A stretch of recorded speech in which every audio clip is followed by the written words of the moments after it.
शेतकरी बांधवांनो नमस्कार.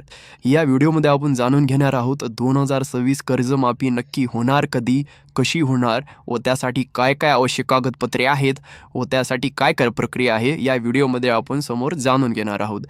तर शेतकरी बांधवांनो, कर्जमाफीची सध्याची स्थिती अशी आहे की महाराष्ट्र सरकारने शेतकरी कर्जमाफीचा मुद्दा सध्या अधिवेशनामध्ये मांडला होता. तर या अधिवेशनामध्ये महाराष्ट्र सरकारने एक स्वतंत्र तज्ज्ञ समिती स्थापन केली आहे. जी समिती एप्रिल 2026 पर्यंत अहवाल सादर करेल आणि 30 जून 2026 पर्यंत कर्जमाफीवर निर्णय घेण्याची तयारी सध्या शासनाची आहे. तर ही कर्जमाफी नेमकी होणार कोणाला? तर विशेषतः जून 2025 पर्यंत थकबाकी असलेल्या शेतकऱ्यांना ही कर्जमाफी होण्याची शक्यता सध्या वर्तवली जात आहे. तर कर्जमाफी होण्यासाठी तुम्हाला बँकेमध्ये खालील काही आवश्यक कागदपत्रे जमा करायची आहेत.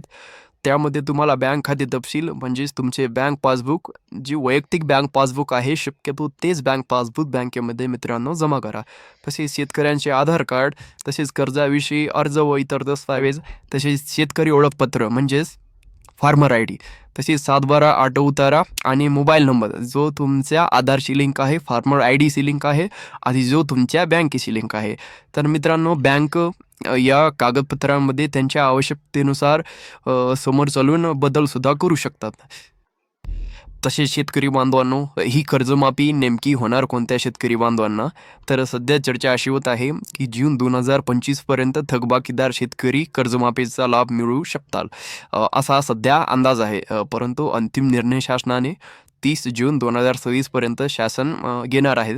तर तेव्हाच नेमकं कोणत्या वर्षाचे कर्जमाफ होणार हे स्पष्ट होईल. तसेच बँकाकडून व्यवहाराचा तपशीलसुद्धा येथे त्यांनी सांगितलं आहे की जोपर्यंत कर्जमाफीचे निर्णय अंतिम होत नाहीत तोपर्यंत शेतकऱ्यांकडून वसुलीची कारवाई कठोर पद्धतीने बँका किंवा शासन करणार नाही, अशी आश्वासनसुद्धा सरकारकडून देण्यात आले आहे. तर एकंदरीत मित्रांनो, जून 2026 पर्यंत कर्जमाफी होण्याची दाट शक्यता आहे.